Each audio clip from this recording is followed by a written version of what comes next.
Oh, shit. 5 years ago, I was scandalized and I came here to get out of the media for a month.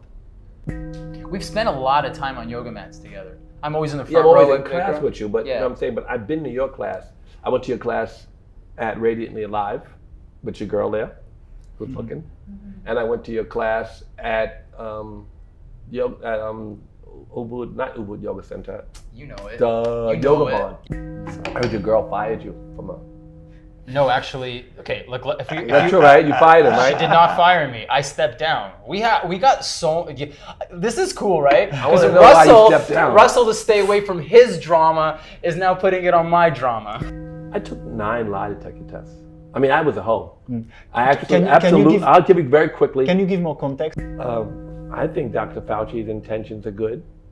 I don't. Just so you know, everybody, I don't. And I respect that you do. I just want to make sure that if I'm on camera, I don't. I took the vaccination. I'm the only one in Ubud. All you fucking hippies, none of you niggas took the vaccine. That's why I sit with your ass. That it just grows. That we can be part of the growth of humankind into a place where we don't destroy the planet and each other. Did I? Yeah, that was fit. Yeah, I almost feel like taking a breath in silence just to anchor that in. Oh. You niggas is funny.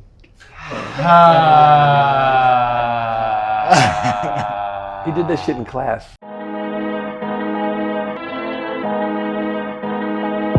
Yo, sit down, let's dig into your spiritual ego. Think you're looking fly, white linen kimono, got your yoni egg in. I think you're ready. Yeah, it's time for Ubud on tea.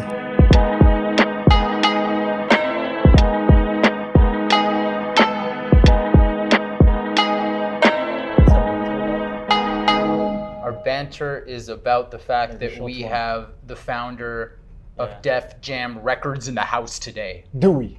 We do. Oh, that's exciting. It is exciting. I'm super excited. I'm a fan. I'm a fanboy. Like I used to like read his books and he's produced things not only music related but comedy related and probably much more that I don't even know. It's an exciting time right now to be a host of Ubud on Tea. Oh, I'm excited too. Yeah. Also, I'll be serving tea today, Alex. And today, by the way, welcome to Ubud on Tea. I'm Lawrence J. This is Alex Lambert. This is the best podcast Ubud has ever seen. Please follow us on Instagram. Please subscribe on YouTube. And please enjoy tea from the Dragon Temple Tea House at Zest. Is this place not beautiful? It is very beautiful. Everything is beautiful. The way you serve tea is beautiful. The table is beautiful. What tea are we drinking? Today we're drinking it's an oolong. There's like a special name for it. It's a dark roasted oolong. And I spoke to Roman at the top of this right before we started shooting today. Oh, that's why it happened. And he told me that this is the kind of tea that old men drink. That it's not for young people. It's a little bit deeper. It's a little bit more bitter. So that's what he said. And people in Ubud would say, yeah, but I'm an old soul. That's true. That's true. So let's actually talk a little bit before we invite him, because we want to spend as much time with Russell Simmons sitting beside me as possible. I met Russell first time, actually. He probably doesn't remember this. I was at Astana, and he was in the hot tub. And that's it. I met him, and I was like, whoa, that's Russell Simmons. And then I started seeing him at Bikram Yoga, and he even came to my yoga class once. So for me, that's a big effing deal. Interesting. I mean, for me, I've heard about Russell, but being French, I'm less. It's not like you. I didn't really know him before coming to Ubud, for example. But I'm super excited to have Russell. People were like, "Oh yeah, you have Russell. That's amazing." I was like, "Yeah, I'm sure," and I'm sure it will be. And also, we'll talk about it. We spoke a little bit to Russell about it. There's some people thought, "Oh, is that controversial?" And we can talk about that. But so I don't really know Russell, but I'm super excited. And we've spoken a little bit before the show, and I'm even more excited. Yeah.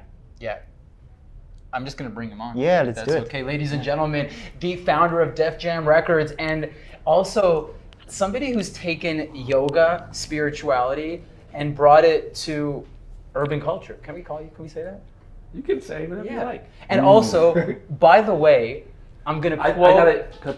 What's tea for old people?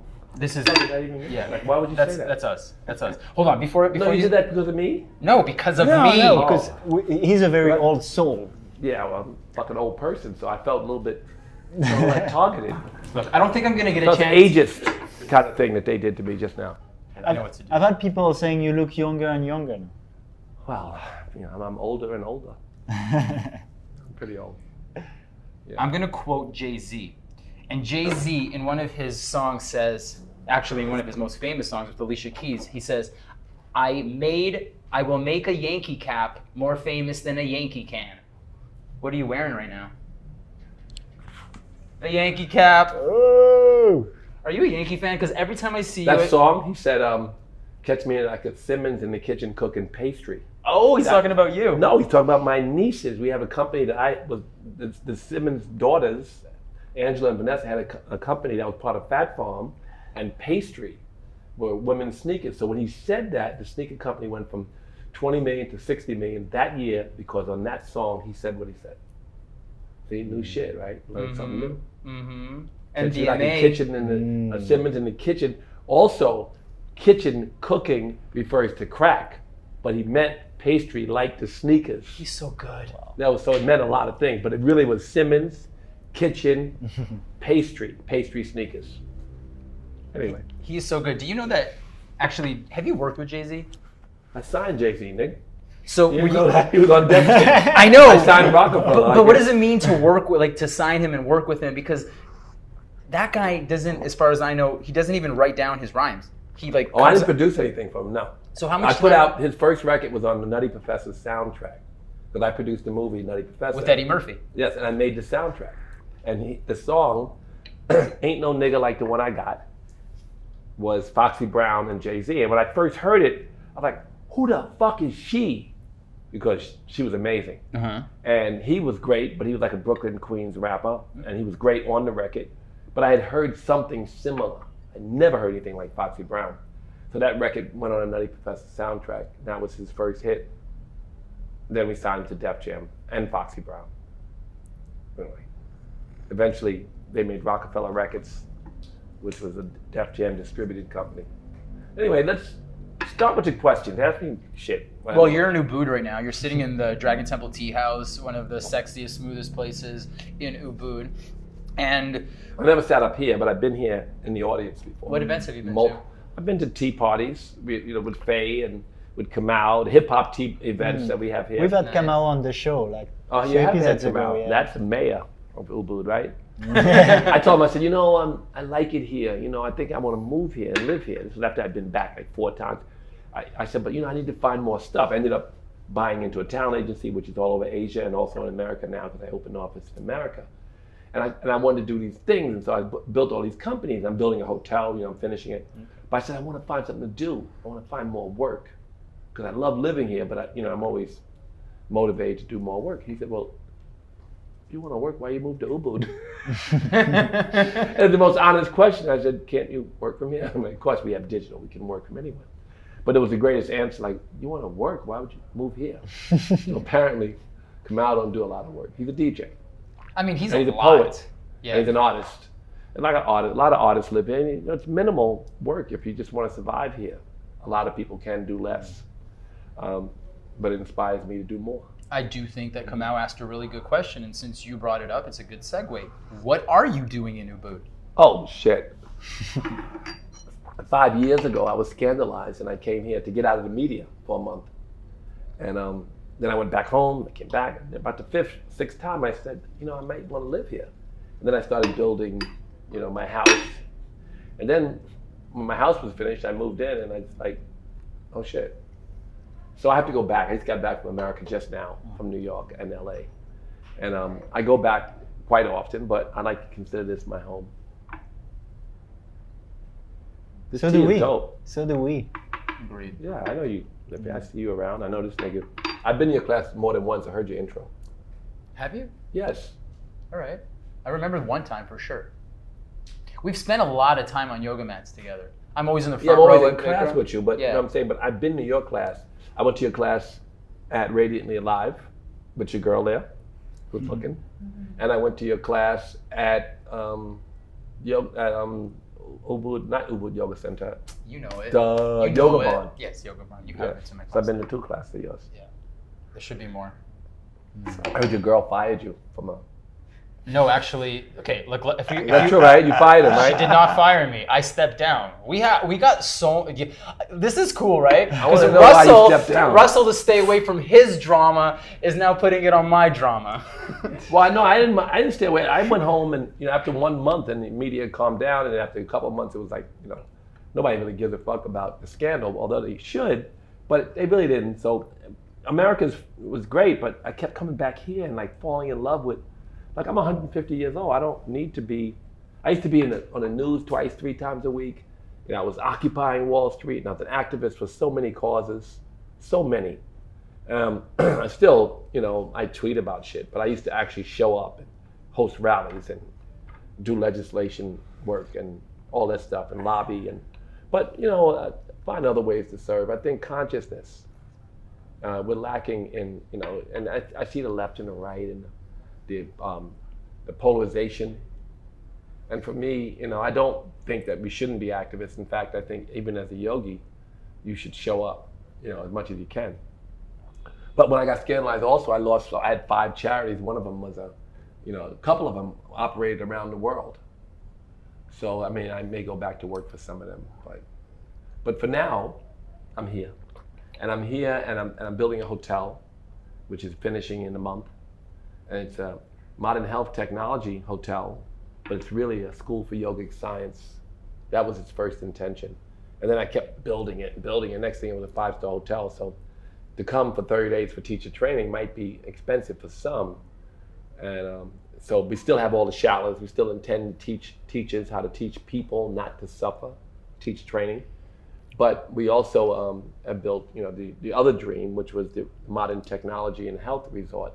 We grow all the herbs that you need. We have Ayurvedic doctors. We have naturopathic doctors, and we have support systems like when you come and you start to reboot your life, right?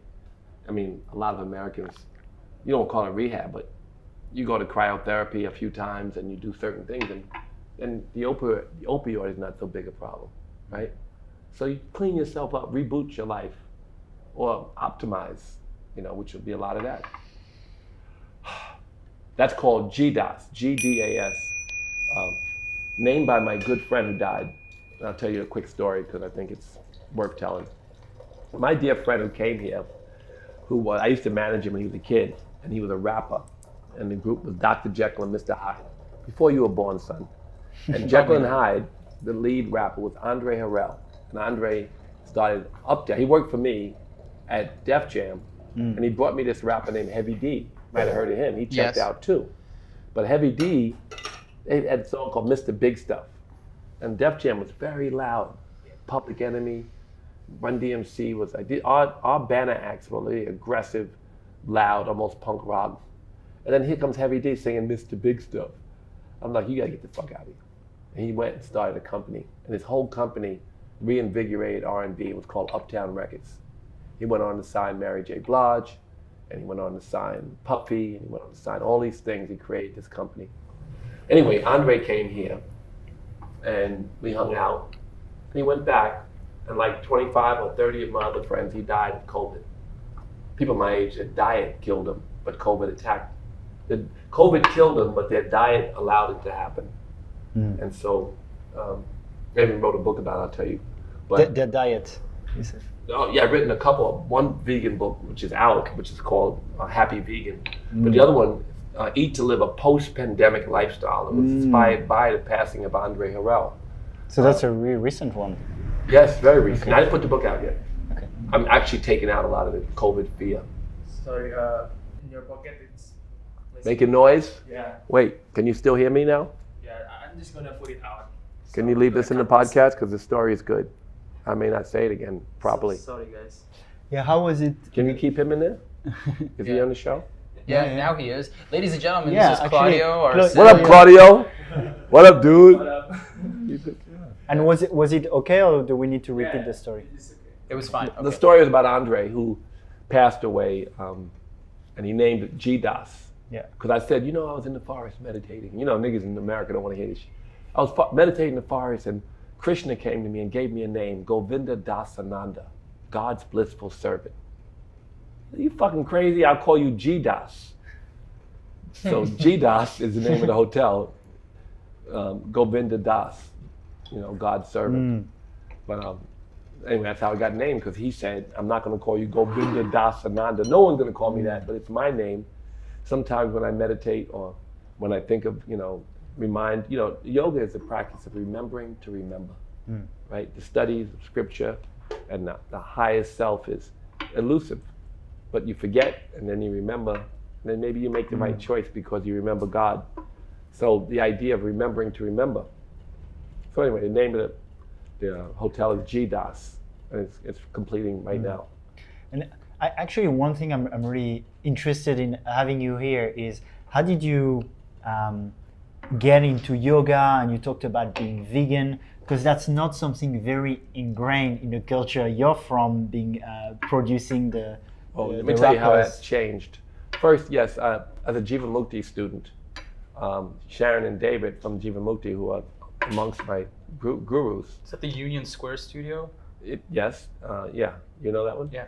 So Sharon and David, who their practice is taught around the world, Jivamukti, they were very, very strict animal rights people. But even how did you personally get into it from I'm saying these niggas, they were 25 years ago and practicing, or longer, practicing in Jivamukti. They, mostly for the suffering of animals, they ingrained in me that I didn't want to participate. So they were compassionate yogis, and I don't think that anybody who really understands the true effect of eating animals, if they really digested it, the idea, the suffering of, born into suffering, 200 billion animals, the destruction of the planet.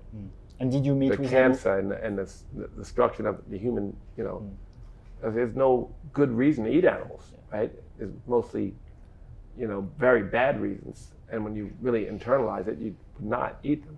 You eat animals? No. I've made little exceptions, but I'm mainly we're actually both mainly fruitarians now. Fruitarians? Yeah. Basically, I would never use a label to describe me. Yeah. But if you want to know what I eat mostly, fruit. Okay, with your girl? No, she's different than me. She'll actually eat meat sometimes. I've seen it before. She didn't want you to say that. She doesn't. I'm sorry. This is caught. Why'd you say that? Like, right? Leave that in the show. Okay. Yeah. You gotta leave that in the show. Yeah. But rarely. But anyhow. Well, sometimes you might. When I speak to Jasmine, I'm like, and I'm like, please, let's just get down to fruit and let's just go that. I want to live that lifestyle. And sometimes it creates a little bit of tension between us. You wait till the fruit. But then we have makeup falls sex, off so. the tree. Sorry. The tree. Does the fruit fall off the tree? Yeah. Oh, shit, you really don't cause no suffering. You bad motherfucker. Good for you. Well, that's new. All right. It's Well, about good for a you. year old like that. A year's a long time. Yeah. Anyway, we're not saying we're all right, but we're actually, the three of us, pretty much on the same page on this. Yeah, we know that there's a lot of suffering involved in eating animals, and we try not to. I cheat and eat fish. I wrote that, and people got, so not a lot, but every so often, right? Like they have this knock here. Knock, right? And it's the dopest shit in the planet. They shake it up, it's a spice. So every so often I'll eat that, and I wrote it in my book. I wrote, one book, The Happy Vegan. All my books are the same. They have different names. One leans more heavily on meditation, one leans more heavily on diet, one leans more heavily on prosperity and the highest self. So the names are about what their greatest gift is, but there's always the 8 limbs of yoga. There's always the things that I think are part of a proper yogic lifestyle. It's in every book. So anyway, you have more questions. Let's deal with, because you want to know about. You said you want to know about Jay-Z and Dave Chappelle and. Really, what I want to know, I grew up watching Curtis Blow. Okay, you know Curtis Blow? I don't know Curtis Blow. I'm sorry. Look, I can't. I'm a white Jewish boy from the suburbs of Toronto. I don't give a fuck what the white Jewish boy got to do with Curtis Blow. The first place we played was Toronto. Second place was Amsterdam. Christmas rap with Russian-born parents. It took me a while to get and find my own path. Criss Cross was the first concert I ever saw. Jesus. Yeah. Okay. Jump. You should know better. Criss Cross than having anything to. Yeah. Yeah. You probably signed them or something. They were with Jermaine Dupri. Jermaine, yeah. Yeah. So deaf.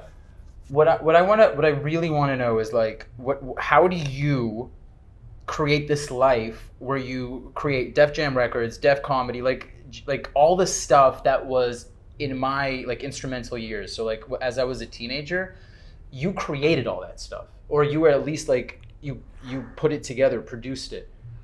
You hung out and signed Kanye West, Jay-Z, Dave Chappelle, who is like the most monumental and relevant comedian of our era today.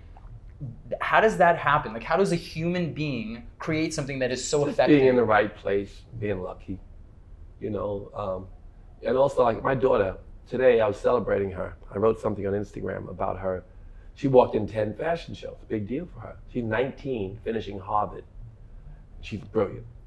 But, you know, Ming Lee works for her mother, designs baby fat. They bought back the company, so Ming is designing. Ming's finishing NYU.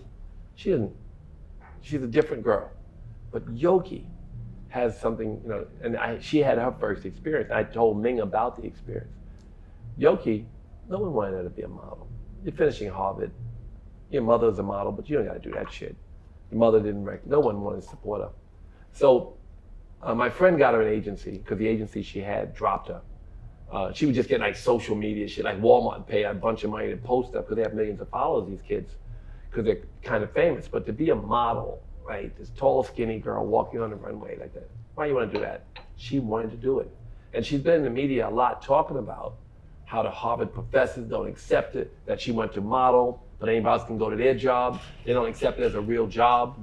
Or she's got these other things that she's been discussing publicly that have been national media. But I'm proud of the fact that even though she is rejected, and even though it was a difficult path, and she went to Fashion Week 2 seasons in a row and didn't get a single show, and then she got a few shows, and now this time she's got 10 shows and lots of media, and of course, you know, next time she can walk as many shows as she wants. But the resilience, you know, I made them read my books, you know, hard work, dedication, resilience, and faith. Kriya, yoga. This, you know, if Yogananda said the imagination was God, for us as yogis, practicing yogis, we need hard work, dedication, resilience, and faith. The true enlightened being, they imagine the world different, and it's a miracle. But for us, no miracles, we work. Yogi worked her ass off and delivered on something no one believed she could deliver on. And now everybody's praising her. Now everybody understands that she's, you know, and she did it on her own. I'm very proud of her. I don't know why the fuck we talk like that, but something on my mind. And who's Yogi? Yogi is one of my daughters. That's Yogi Lee Simmons. Okay. As I'm listening to you talk about yoga, I've been teaching now for 16 years. I've been lucky enough to have a career that is... You're only 16. How the fuck old are you? It just somehow it happened. I'm actually 43, but let's focus on this question because this is a big one for me. Your boy toy is 43? So as I was like a young yoga teacher, and it still continues now, I think I've matured and what have you, but what I always struggled with as a yogi was finding male role models, especially with all the women that were surrounding me, like the women students who were in Lululemons, especially in this like modern Western yoga world, and then my the teachers. So everybody was a woman, and there was a few men, and every time I went to them for some kind of advice in terms of how do I deal with all this attention from women, I was like, nobody gave me answers that made sense. You yourself are like world famous, a lot of feminine attention, and on top of that, you've worked with the biggest stars in the world. Is there a guru? Is there some kind of like advice? Is there something that you can speak to? I've been through a scandal, and a lot of my friends did. And if you think about our gurus, you know, like Elijah Muhammad for me, I mean, you probably don't follow the black Muslims, but Louis Farrakhan, Malcolm X, you know, Elijah Muhammad, terrible scandal, right? Sexual scandal. Satchidananda, the same. You might not know it, it's not in his book, but Paramahansa Yogananda, the same.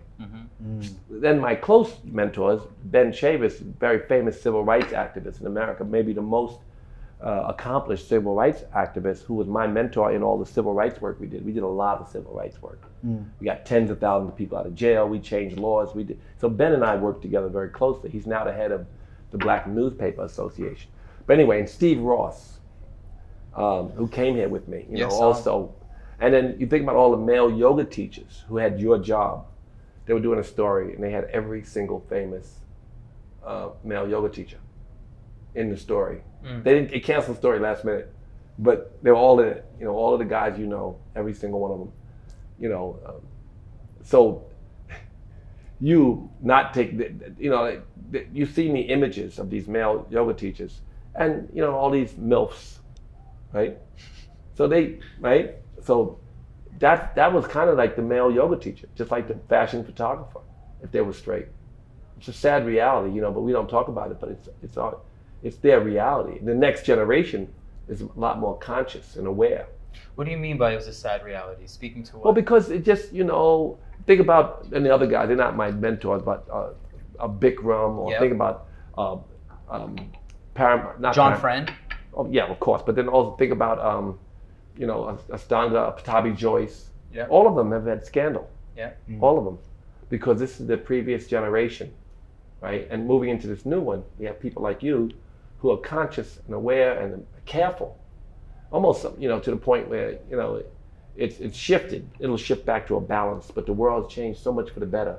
And there's this eminent rise of the divine feminine that is necessary. And some of the, you know, collateral damage, I consider a lot of people collateral damage, and some of the hurtful things that have happened are just, the collateral damage for this great new rise of this divine feminine in our culture. Because if it does not happen, if women are not placed in leadership roles, and I don't mean women who are holding baseball bats so they can win an election and proving how masculine they are. I mean people who are thoughtful, men too, who are in their feminine, who are thoughtful, compassionate, true leadership, loving, which is serving and service oriented. This is a quality of the divine feminine that is not in our leadership. So toxic masculinity is a big part of our leadership, and they could either blow the world up, they could be greedy and continue to exploit it until it's uninhabitable. They could, a lot of things without another energy to save the planet.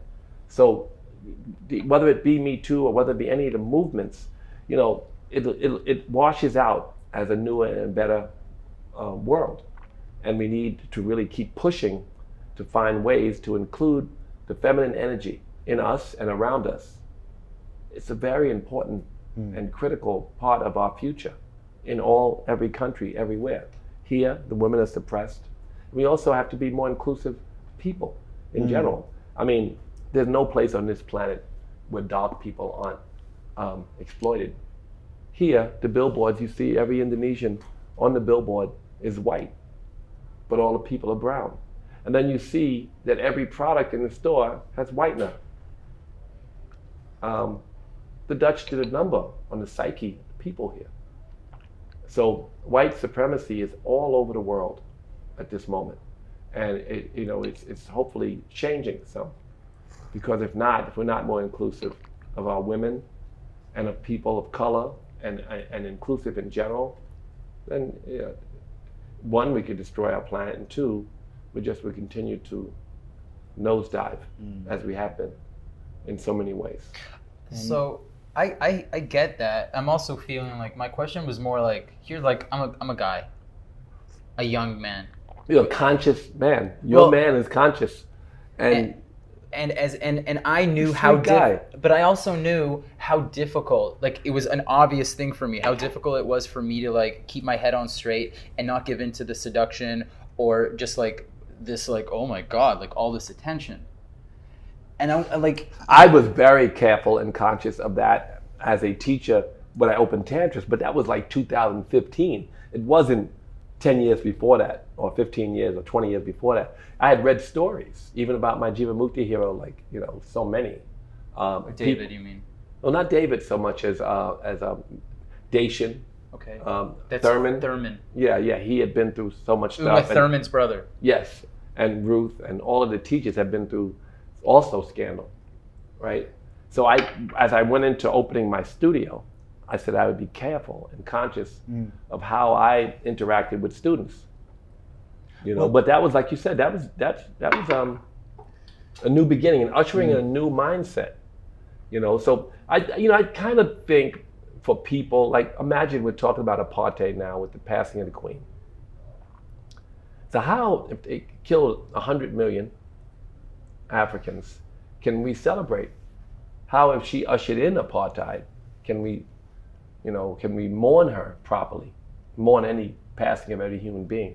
So, but people who came out of apartheid, I'm friends with the Oppenheimer family. I'm friends with Johann Rupert. I have this diamond empowerment fund I started in Africa.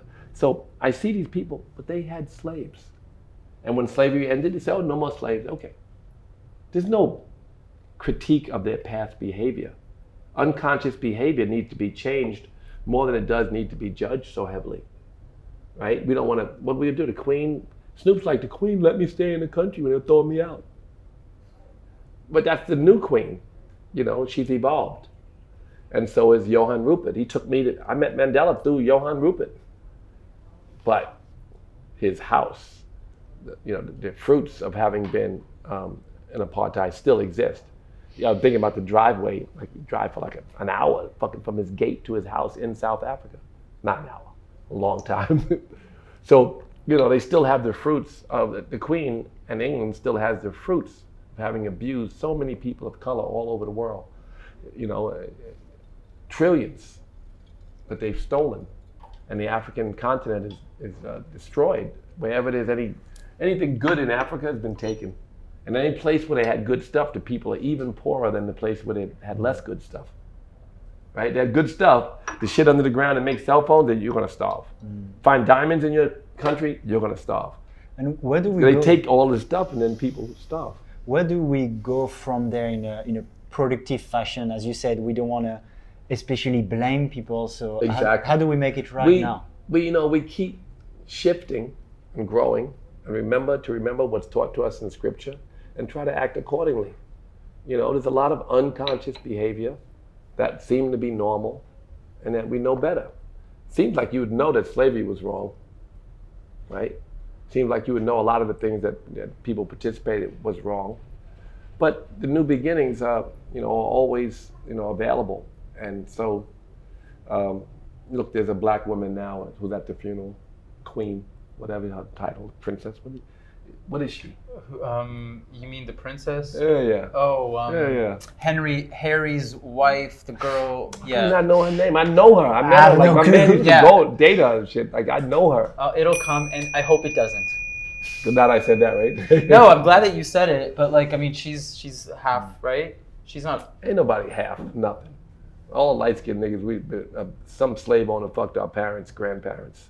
I know half. I'm black. You know what my passport said? Nigger. I'm sorry, African American. Kamau would say, we had Kamau on. There's and no half people. Kamau asked me to refer to it as African descent. That's good. Kamal's politically correct. He's a good man. Good man, politically correct too, and also very thoughtful and conscious. Mm-hmm. But we're all black. There's no half. You have to, they still gonna call you a nigger if that's what that's their urge. They're still gonna. Nobody's pure or anything, right? And we're all merging. We're all becoming one. We're all gonna look like the images you see of Jesus, the proper images, the brown woolly hair. We're all gonna look like that. But in the short term, we have to recognize that there's nobody half. And Half is kind of a cop-out for people who've been still, I'm sorry. yeah, Russell, as you were bringing the ethics and the masculine and the feminine, there's something, and we can spend a very little bit of time on it, but I feel we need to talk about as we have you on the show, which is when I said you'd be on the show, some people talked about, there's a lot of controversy. Oh yeah. And I came here because of I was scandalized early on in the Me Too movement, and I came here just to get out of the media. So I went back a month later, and I kept coming back. So anyway, I took 9 lie detector tests. I was a hoe. I actually, absolutely. I'll give you very quickly. Can you give more context about what it Well, was? they're talking about people have made accusations, 30, 40-year-old accusations about my past. And again, we talk about the past. I lived in the rock and roll business, and people can reimagine old stories. And if you're the press and you spend hundreds of thousands of dollars digging, You can find a story about any rock star, anybody, as many as you want. I was the most famous person in that controversy when all these people were being, and I must have 100 friends who've been through this. And so it was a moment where stories that I didn't recognize as true came out. Journalists were chasing these stories down, even putting words in the mouths of people. But, you know, I don't consider myself to be even a little bit of an angel. I know that, you know, I was a absolutely toxic, masculine figure. Back then, we could just simply say playboy. We could simply say, you know, a playboy in those days, a Casanova type, a womanizer. There's a word, womanizer. So, you know, if you think about all the people, the numbers, sheer numbers, there are some miscalculations, and there's some people who have a different recollection. And I went through a tremendous amount of scrutiny. I never spoke at any police or been in any court or anything like that, but it was a very bad time and the stories were written. But there's 100 black newspapers who have done research, including the most powerful black newspaper in the history of America. And there are stories that are written but never made the mainstream. I have no interest in getting in the mud. I promised my daughter I wouldn't. You know, like I said, I took 9 separate lie detector tests by the 2 top polygraph people in America. You know, I did that on my own. No one asked me to do it. So, you know, it is what it is. Behind me, it's a scar. And it cost a lot of my charities a lot of money, and a lot of people a lot of jobs. And it redirected my energy. And I came here because of it. And so God redirected my energy. I built a whole bunch of new companies and new ideas and things that suit me more. A lot of the things that I was running, Foundation for Ethnic Understanding, the Diamond Empowerment Fund, the Rush Foundation, I had all these charities. So there's the thing that I think I miss, and I'm rebuilding them. Lots of charities anyway, but you know, the businesses, but I lost them. I lost them because at the moment, those stories became big. But if you would look at the stories of Justin Bieber or Joe Biden or so many others, they just weren't as relevant because the timing of those stories, it wasn't as sensational to tell those stories. So it was what it was. And it was also a great learning experience for me because, again, I accept and I, you know, responsibility for having been such a hoe and such a insensitive person and so forth. And, you know, I never really, you know, got anything but the scandal itself. And that hurt. It hurt my heart, but it also made me look inside and look at this moment in history and what good is coming out of it. So if I get a little dirt on my shoulder, so my daughters can live a better world, the collateral damage that I referred to earlier is necessary, and it's okay. You know, celebrities are made to be like examples often for what people are thinking. Why it's so interesting about a story about Kim Kardashian is because there's something about you relate to. Shouldn't we have gotten, you know, I didn't want to have a woman pouring the tea. But I was thinking Faye, the tea lady, would have been great here. This is my first But I didn't want no day. sexy shit. I didn't want it to look crazy, 3 dudes and a woman pouring the tea. Although, you know, We're aware of all of this. the world's shifting. We don't be, but this nigga, you pouring tea, I knew you were gonna fuck up. I knew it. Do we have any more now? Yes, we got lots. This shit makes me a little We got high. lots. I feel like I should be on Drink Champs, the hip hop show. Actually, what I'd like to do, Because this tea got me high. Because I don't smoke weed and I don't drink alcohol. But Drink Champs, you know the show Drink Champs? It's a podcast. You know it, right? good thing somebody does. So something that we do here every now and then. Y'all don't know shit, by the way. This guy don't know nothing about hip hop. No. I had offices in France. We had Warren G, Public Enemy. We had concerts in France all the time. Nigga, where were you? Bro, I don't know. When you were a kid. Whatever's going I was on. probably in my mother's womb. Probably. But Public Enemy, you in your mother's womb? When's God, Public it's Enemy? probably true. You don't even know Public Enemy. I know by now. I mean, I obviously know Jay-Z and Kanye West. And That's yesterday. I'm talking about Public Enemy. I know the name, but I've never listened to them. I'm black and I'm proud. I'm hype and I'm amped. Most of my heroes don't appear on no stamp. Yo. This guy is. This guy, by the way. Would you produce me? I would not. Wait, what else? Now you want to what else? By the way, this guy is known around Ubud as MC French Fry. Like he's actually been satired because he's done some Illest rapper in the town. He's literally known as one of One thing, I would not consider Ubud the center of hip hop. I actually thought that being your friend was going to give me a chance to have my own record deal. That didn't happen. I still have a record company. I got a bunch of new companies, but I'm not in the record business. I'm not interested. Lawrence doing some rap I freestyle. now. Yeah, Do you freestyle? No. You don't do any rap. You just knew like to put it off on somebody who can. Yeah, my brother. Who's your brother? These niggas don't know me. My brother's Run from Run DMC. Look at me. I look like Run. They did that Aerosmith Once again, collab, right? Down the road, they did. Once again, my friend, not a trend, but then they said rap was crap, and perhaps it's been. Then the ruler came with a cooler name. Anyway, you don't know Run DMC, and you either, right? But were you, No, but I want to say, forget about Jay-Z, forget about all these rappers. Ubud's taking over, bro. Lawrence and I were the new rappers in town. look at the camera when you do that at least. Why are you doing this, though? Yeah. Talk about that. Do you have a contract now? I haven't done any shows. I've turned down all the shows, even from Drink Champs or Giant, Joe Rogan. I'm fucking with you niggas. Did Joe Rogan really want you on the show? Yeah. So you turned on Joe Rogan and you're here. Not for you, but I turned down. I didn't want to. For I that wasn't track. really. I mean, I got so much I'm building, and I don't need to be. In this toxic world, I didn't necessarily need to be. Unless I was going to do a lot of politics again and use my influence in that way. Or, to just talk about consciousness and lifting people and shifting whatever I can do to help shift the planet, in the right direction, little things. That's for me for now. But at some point, maybe I'll.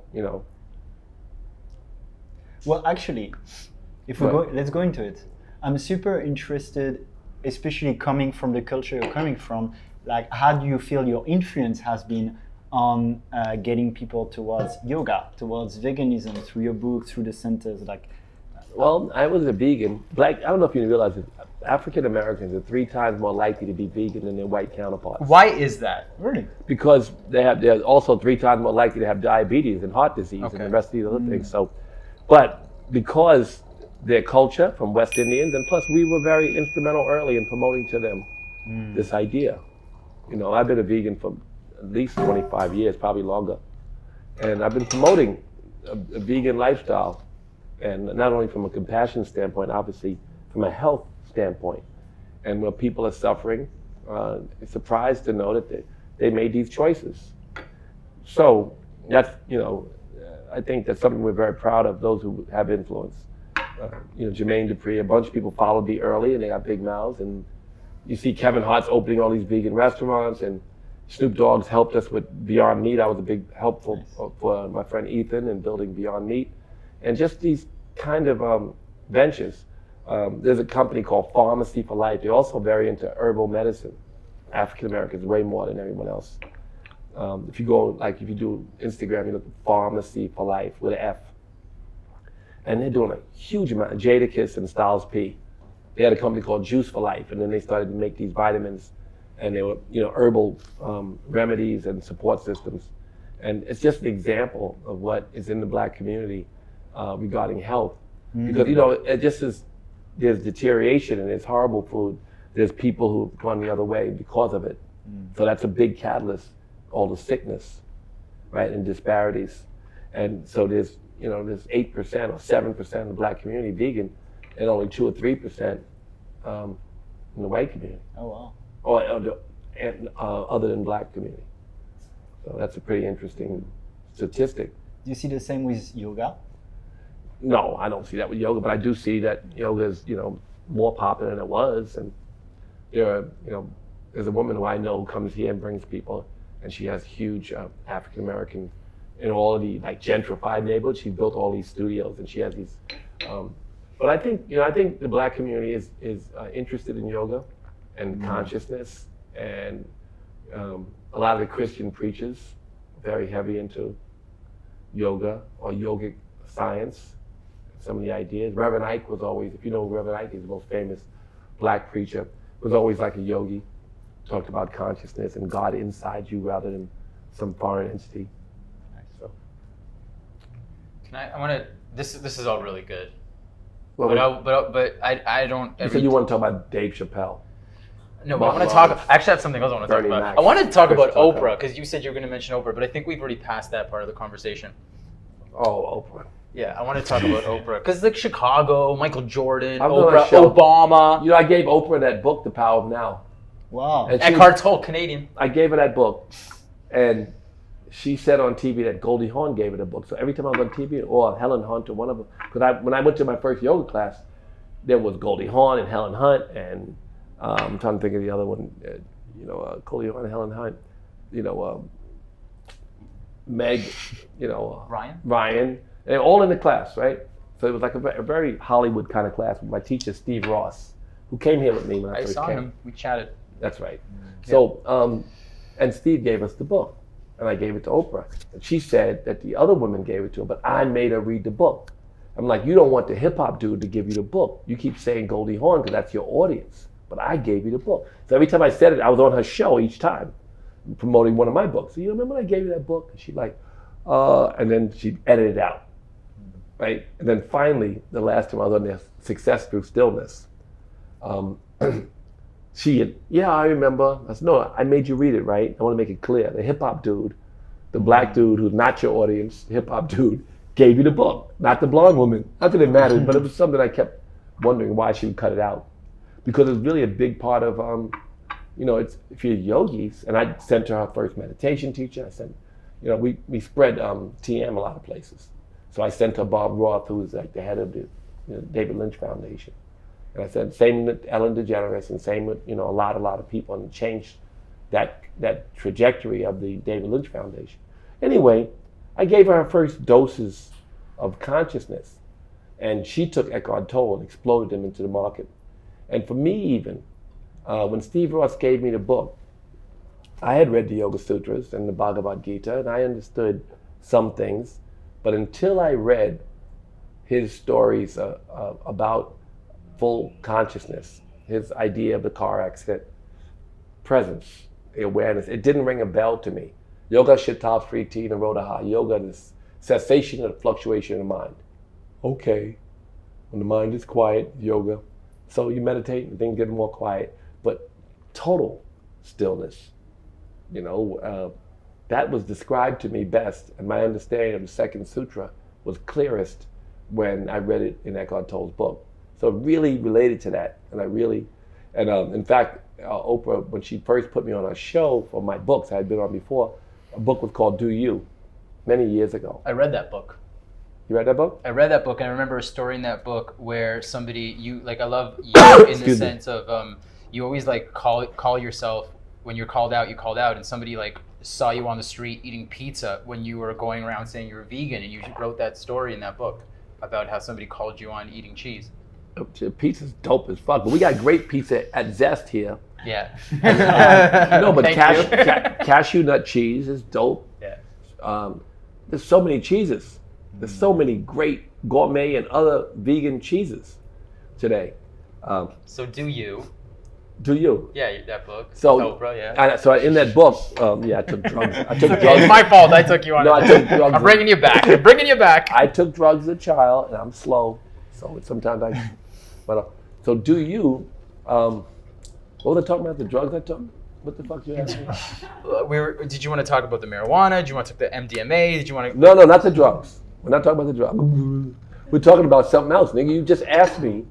You were talking about Eckhart Tolle and the book. Oh, Oprah read my book. It wasn't a book yet. It was a galley. Yeah. And she called me up, and in the book was a description of meeting Eckhart Tolle. Right when I met him, and she had not met him yet. And in the book, I talked about how when I met him and I sat with him, he said, "Like to spend some time with me." I was like, "Yeah." So I sat with him. I thought we were going to meditate or something, but we didn't meditate. He stared in my eyes. I stared at his. He stared at me. I'm staring at him. Staring at me. I'm staring at him. He's staring at me. I'm motherfucking staring at him. We're staring at each other. And then I just smiled, and I told him a story of how I was describing presence and awareness to Puffy, who came to yoga with me, Sean Combs. And I was like, like a car accident. And that came out of Eckhart's book. Car accident, in that shock, you're stuck on stupid, right? Because you are stuck through fear in the present moment, right? It happens to a lot of people a lot of times. And I told him, he said, like when I get shot at. I said, yeah, Puff, like when you get shot at. And then I said that to Eckhart Tolle, and he started laughing. And he didn't stop laughing. And I got up, and I walked through Steve Ross's living room, because we were in the garage where he lived. Eckhart Tolle was living in his garage, had a little altar, it was kind of weird. And I walked out of the garage, through the house, and he's still laughing. He said, is Eckhart back there? I said, he's still back there. And I got in my car and drove off. I can still hear him laughing. So that's in the book. And do you? I don't know if you remember that? Yeah. And what's the thing with the pizza? Because you were telling a story about someone. Just ate some pizza. So what? Nigga cheated, ate some pizza. He was hanging out, Manhattan, crazy night out. Maybe even had a couple of vegan beers, and he was eating. Ain't no vegan beer. I don't know. And he was eating Probably pizza, had a shot or something. and somebody knew that he was vegan, and in like New York was like, "Yo, Russell Simmons, you're full of shit. You're eating cheese." I get that every day. I'm full of shit for many reasons. Yeah, but I just remember that story. It wasn't like necessarily relevant. It's very relevant. Because I'm a yogi, not a priest, and I do believe. Look, here's my friend say you're not vegan because you ate a piece of fish, and so you're no longer vegan. I said, nigga, you going home to your wife, ain't you, fucker? You cheated on her. You still married. I mean, people are not always absolute, not all the time, and some of us make mistakes, and then we rebound or reboot. So we don't have to be stuck on a bad decision for the rest of our lives. So I was vegan, and then I ate a piece of fish, and now I'm no longer vegan. No, I still claim being vegan. And I'm going to have nyak within the next 10 days, because I was talking about it. I got to have some nyak. It's like the old vegan timeout. Yeah, I mean, God's going to be like questioning me. He's going to question you niggas too. He'll be like, so you didn't cheat on your wife? No, sir. But you chopped up an animal and ate it. Chopped up a living being and ate it. You're like, oh, burn, bitch. God may say that. He may say, burn, bitch. Russell, I want to talk to you about something completely different right now. I am huge into conspiracy theories. I was given a David Icke book when I was 24, and right away, like, the world opened up to me. I started seeing things differently. You hang out with this elite echelon of, like, the people who have what I would say a lot of prana, not only a lot of money, but a lot of attention. Yeah, some. There's a lot of stories about these people. Oh God, yogis are a problem with yogis, man. You're in Ubud right now. No, but there's a problem with Ubud and yogis, man. Some of them are even quantum. What the hell is that shit? Quantum what? The crazy theories about QAnon? Yeah, some QAnon niggas actually walking around Ubud. That's just a psyop. We're not talking about that. We're talking about the Queen. We're talking. Wait a sec. Obama. I didn't know the Queen. Beyonce, Jay-Z. Like, what's that whole thing about? Obama was the president. Jay-Z's a big rapper. Beyonce can sing. What the fuck are you talking about? What are you asking me? You mean after they eat kids' blood? What the fuck are you asking me? Yes, you said it, not me. Thank you. We live in a time where social media has so much power, and they judge people. They make, people want to have answers to questions they can't answer, and we're very quick to blame each other. That's where racism is so popular. Again, in America, if you have poverty and they've enabled you to be racist, then you can blame again. At the moment, you couldn't blame people as much, right? Less racist. But now in America, you have this rise of anti-Semitism. I spent my whole life fighting anti-Semitism. This rise of racism, all kinds. And it's very scary, because things spread so quickly and through such vehicles of distribution that can't be controlled. And so a lot of misinformation. The people who've been canceled, hundreds of people, friends of mine who wouldn't hurt a fly, have been accused of things, or people say something and suddenly it becomes true because you're judged by Twitter. Not by a judge, but by Twitter. And it's a little scary even for those who want to have political. If I woke up tomorrow morning as a meditator, and for some reason it came to me that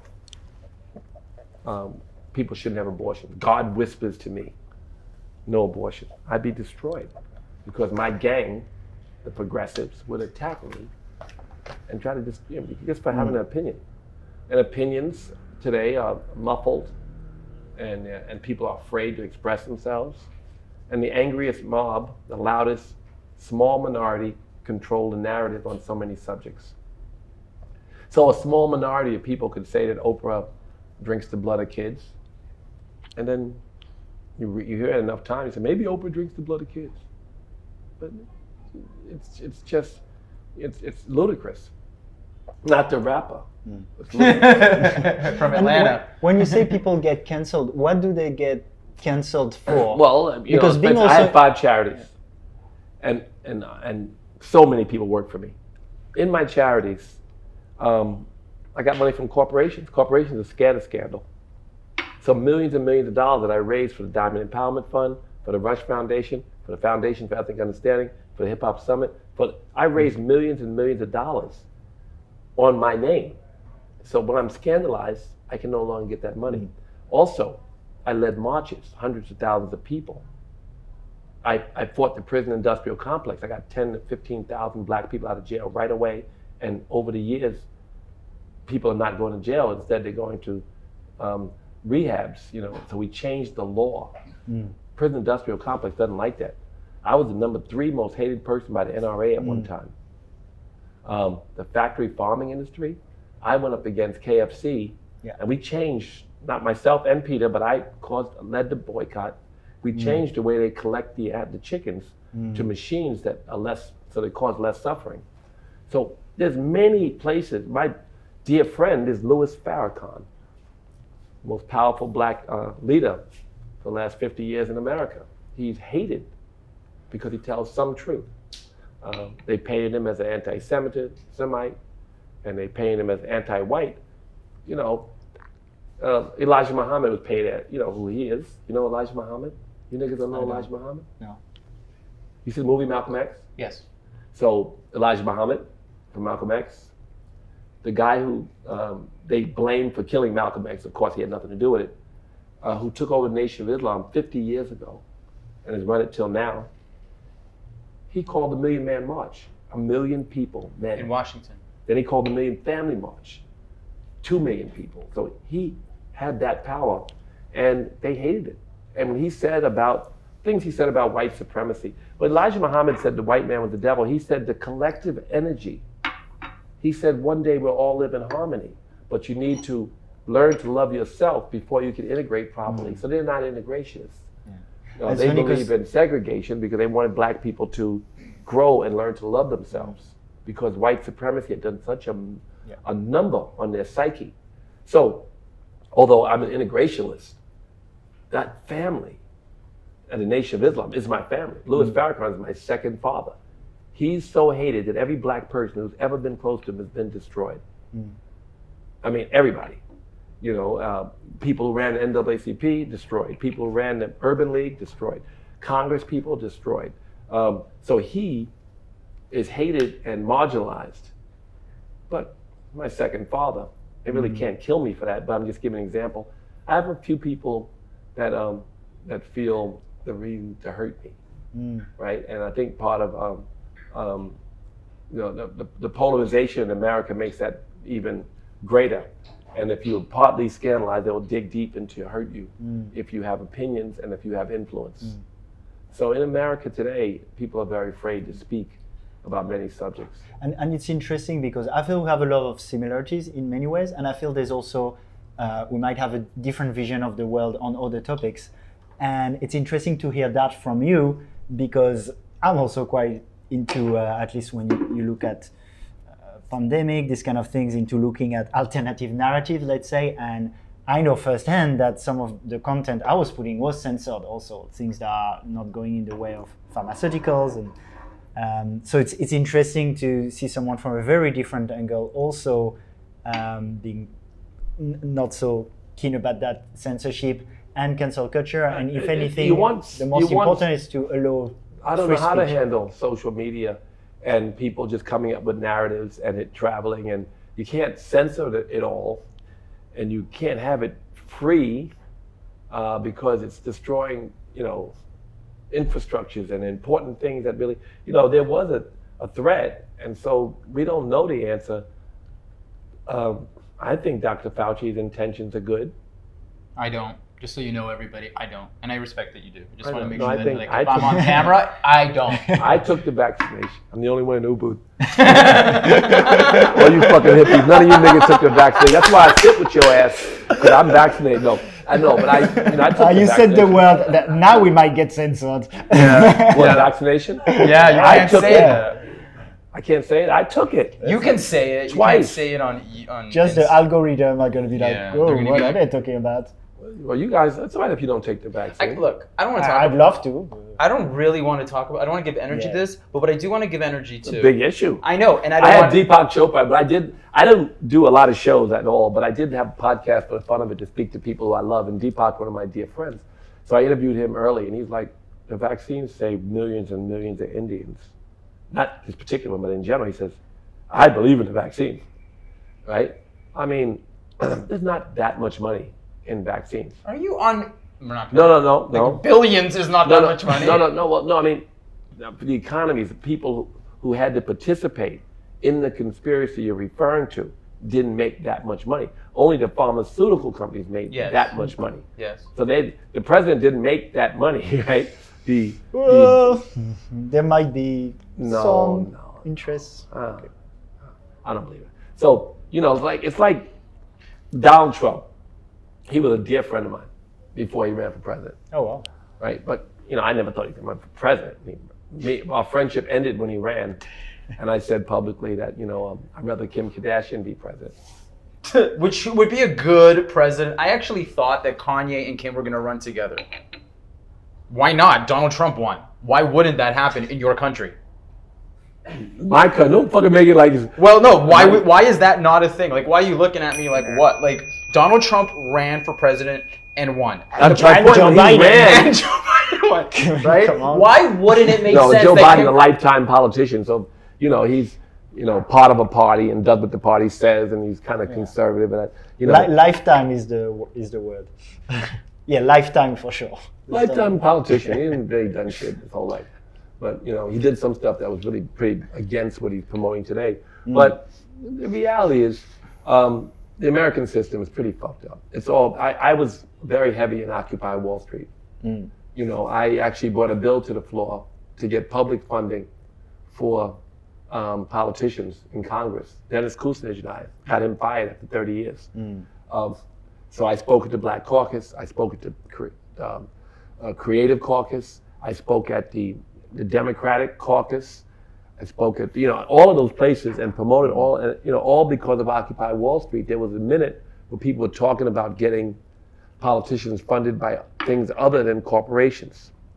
Because Occupy Wall Street is simply the idea. And I had to frame it because nobody seemed to want to frame it. They kept saying, Occupy Wall Street today is talking about the prison industrial complex. Occupy Wall Street today, all right, it's the corporations control the government. Yes. And this is the problem, that money controls our lives. Like BlackRock and Vanguard, basically. These people control through lobbies, through various different political influence, the politicians and their votes in Congress, unless we see them. Agree on Even that. when I changed the Rockefeller drug laws, the Democrats were riding back and forth to Albany in limousines. Albany's the capital of New York. Riding back and forth in limousines funded by the prison industrial complex.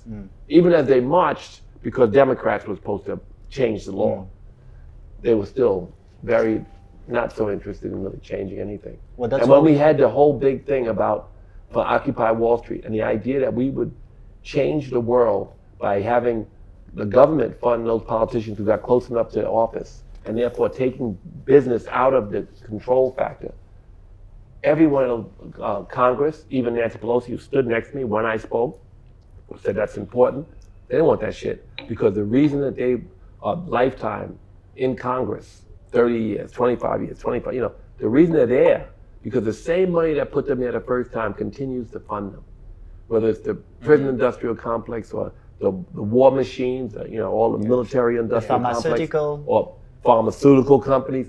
These are the people who put them in office. Yeah. And so they already have a lock on them. They don't want to have an equal playing field. So none of them really wanted to support any real change. And that's, that was an example, Occupy Wall Street. It was a moment where people were pointing out that money controlled their lives, not choices for people, and politicians were controlled.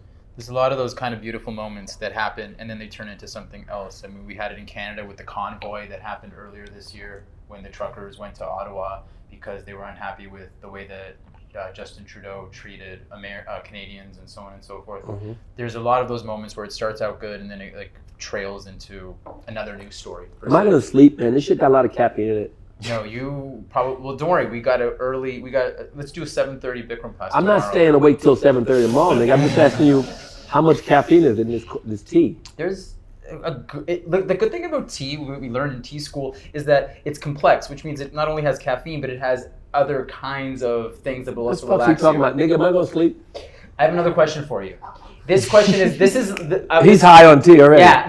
Look, Yes. This question is a big question. It's like because drink champs. This question But is it's only tea. Yes. High on tea, That's what we're that's the doing here. point. That's what Yeah. we're doing.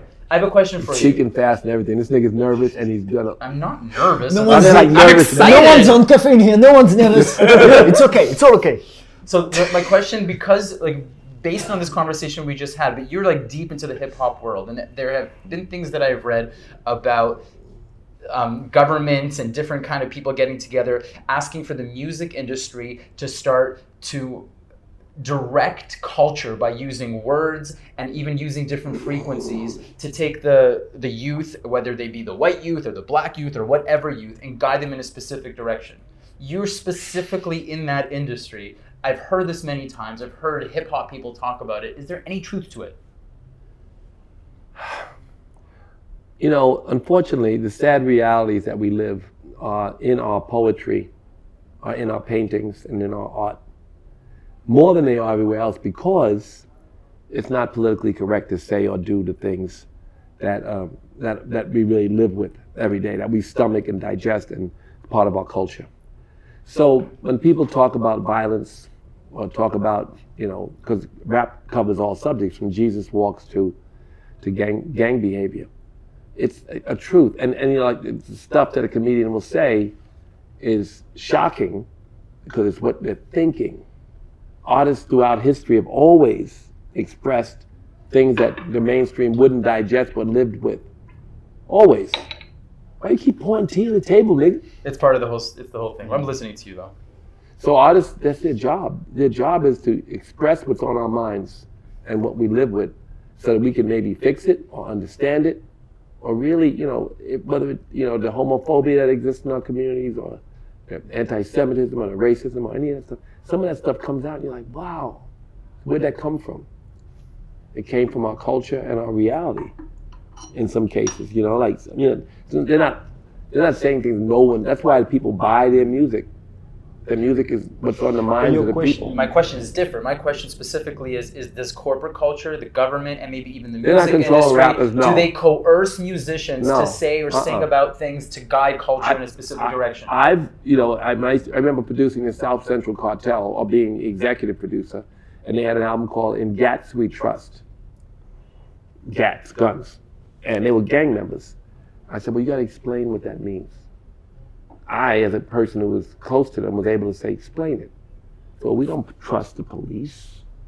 We don't trust some of the community members. We don't trust, you know, we trust our guns. And then they talked about why they don't trust the police, why they don't trust, you know. And so then it had more meaning. It already had the meaning, but they expressed more specifically what they did, why they were who they were, and what they struggled with. And so then it became more healing than just a description. So they talked about how they'd love to live somewhere else. They talked about how they'd been forced into this struggle, and they lived in this difficult place, and you know. And so that made In Gats We Trust, which was a gold album, a very successful album, it made it much more relevant to some. People in the hood already understood it. But those outside the hood who bought, you know, a majority of the records, really. Is Michael Jackson still alive? See, this is the crazy shit. Yeah, see. No, that nigga gone, man. He's gone, unfortunately. Did you know Michael? I knew him. What was he like? Because he seems like the most childlike, The the most he was very childlike and sweet. The first time I met him, he made Bubbles shake my hand. the monkey. Yeah. like monkey forest. Oh, why do you keep pouring the tea in the table? Because it's getting cold, and I want you to have fresh tea. Because when tea is like steaming hot, there's like an experience. I don't want no more of that shit. I'm never gonna sleep. Fair enough. Go So, ahead. so let me show you. Let me show you. For tea culture all over the world, Roman's gonna love this. If when you're done with your tea, you just go like this. All right. What were you asking me about? Michael Jackson is gone, unfortunately. One of the most talented and beautiful and sweet people. Was he murdered? Like did the doctor? I don't believe he was murdered. You think that he just? I think that they overdosed him. I watched his unintentionally. movie. This Is It. You know, did you see This Is It? The doc movie. No, I didn't. I might have seen it, but I don't remember detail. I can't believe. I think how I saw. I think I went to the screening. He was so amazing. Like he knew. He the was amazing. He knew the musical parts, like of the keyboardist, of the drummer, of the saxophone player, and can play it with his mouth better than the guys can play. Like he is, and he was so masculine in those moments. Well, you know who James Brown. James Brown. James Brown was like that. I mean, his hero was James Brown, and James Brown was a lot like that.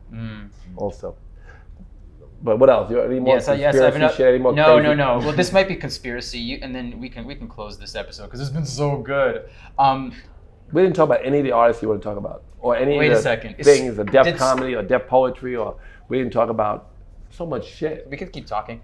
But no, I'm gonna go eat. 'Cause I I know have to you. eat. I'm One more intermittent question. Fasting. One more question. I'm gonna do a dry fast 7 days next week, but that's a whole other story. One more question: is Snoop Dogg? Did he buy land in Ubud? No, I have a house that I built on my property, my hotel. I called his son and maybe him. We'll see. I'm going to Singapore to host a party at the end of the month, in a couple of weeks, and Cordell, his son, is going to come and stay in the Snoop Dogg suite. I built that whole house because he was coming to my house, and I'm like, he's not going to like the other bedrooms. I have 5 bedrooms. They're beautiful, but he's not going to like them. He's going to want to go to the Bulgari Hotel or some shit, and I can't have that. I built a whole house after talking to him and thinking about it, and it's called the Snoop Dogg house. But it will be a model. It is a model for some of the other houses I'm building next to the hotel. Okay.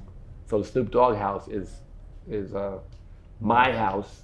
I just happened to name it that because it was inspired by the fact that a lot of my friends who have resources would probably want to stay in some suite, the Four Seasons, if I invite them to my house. And they love my house and all the things around it, but they don't have my bedroom. So I built 2 bedrooms just like mine in the Snoop Dogg house. Neat. Awesome. You want to go? Go ahead. Well, I'm thinking as we're approaching more the end of the episode, and you need to break your intermittent fasting soon. Not break it, finished. Finish I started eating at 12 and I Okay. end at 6. Yeah, okay. 18 hours. Sometimes the tea, though, on top of making you quite stimulated, it can also make you less hungry. But anyway, is there something you really want to talk about? Is there something you like that's on your heart now? Maybe it's a project you're let having. me say this. My prayer for the world, and yours probably, is that people realize that there'll be a little less anxiety, that people are more present, more awake, and that becomes a pursuit. I always say if you chase anything, then chase self-realization. Or in other words, chase God's consciousness, right? I mean, the Buddhists, nirvana, the Muslims, taqwa, the Christians, Christ consciousness, the yogis, samadhi. This idea of more seconds of presence, right? So can we teach people what's really valuable? Because what are they all chasing all these things so we can end the neediness, right? Sit in a place where there's no neediness.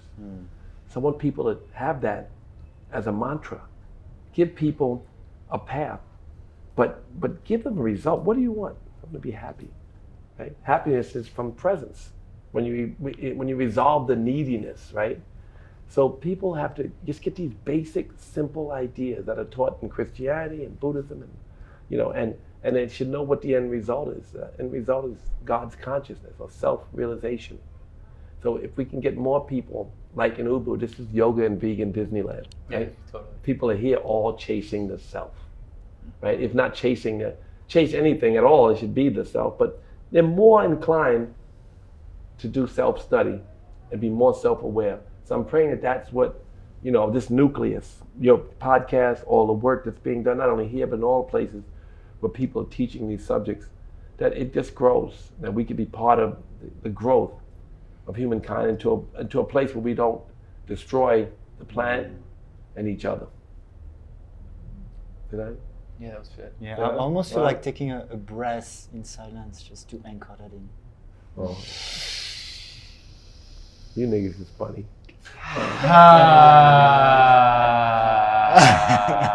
He did that shit in class.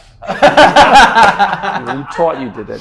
Everybody just go. I'm like, I'm getting the fuck out. Class is over. You're gonna do an oh, me want to do This man is a big-hearted man. He's a humble man. I'm really, really appreciative. I know we've had a lot of fun, and you made fun of us, and I had fun with you. But thank you for You being. don't really believe that shit about those conspiracy things. Do you? Most of it I probably do. Yeah, most of it I do. But that doesn't mean that we can't be friends still. No. You can be fucking crazy. You don't have to even take a vaccine. I don't care. I still hang out with you. Yeah, awesome. Don't forget, guys, subscribe on YouTube, press the notification key. Please follow us on Instagram, Spotify, Uncle Rush on Instagram, and you're opening up a new yoga studio in Ubud soon. Yeah, but not a studio. It's a place for teaching teachers. Is the main thing. It's a teacher training facility, and then of course, like you said, all the modern health technology and these things will be there as well. I'm looking forward. GDOS in Ubud coming soon. I'd love to be involved. I'm waiting for the phone call. Well, you can be involved. Yeah. Yeah.